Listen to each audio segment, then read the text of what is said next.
স্বপ্নাথ, আমি ক্লাস 2-তে পড়ি। আজ আমি তোমাদের জন্য হৃৎপিণ্ড নিয়ে এসেছি।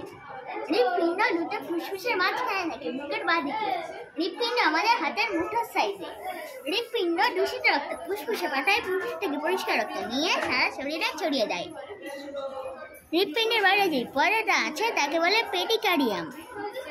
আমাদের শরীরে হৃৎপিণ্ডে 4টি ঘর আছে, বাম অলিন্দ, ডান অলিন্দ, বাম নিলয়, ডান নিলয়। এই দুটো অলিন্দ আর নিলয়ের মাঝখানে একমুখী দরজা আছে। অলিন্দ দিয়ে রক্ত নিলয়ে প্রবেশ করলে সেটা আর পেছনে ফিরে আসতে পারবে না।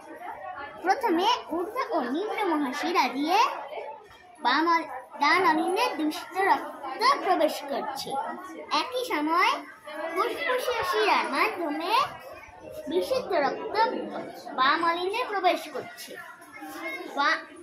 ডান অলিন্দ দূষিত রক্ত নিলয়ের সাহায্যে নিলয় চলে আসছে। নিলয় থেকে ফুসফুসীয় শিরার মাধ্যমে ধমনির মাধ্যমে ফুসফুসে যাচ্ছে। ফুসফুসে অক্সিজেনের সাহায্যে পরিষ্কার হচ্ছে। বাম অলিন্দ দিয়ে দূষিত রক্ত নিলয়ে একমুখী দরজার মাধ্যমে নিলয়ে প্রবেশ করছে। নিলয়ের সাহায্যে মহাধমনির মাধ্যমে সারা শরীরে ছড়িয়ে যাচ্ছে। হৃৎপিণ্ড সারা রাত সারাদিন কাজ করে যায়। হৃৎপিণ্ড বসে থাকে না। হৃৎপিণ্ডে বসে থাকলে আমরা কেউ থাকতে পারবো না। ধন্যবাদ।